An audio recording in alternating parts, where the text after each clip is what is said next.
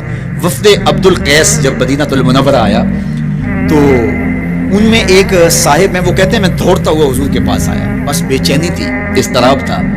جب آپ مدینہ المنورہ میں جاتے ہیں تو آپ کو جا کے گاڑی اتارتی ہے اور آپ ہوٹل میں سامان رکھتے ہیں، تو پھر کتنی جلدی ہوتی ہے کہ جلدی سے غسل کریں اور جلدی سے نیا لباس پہنیں اور جا کے ہرے گنبد کو دیکھیں، حضور کی مبارک مسجد کی زیارت کریں، ان کوچہ و بازار میں جائیں جہاں حضور کے مبارک قدم لگے تھے۔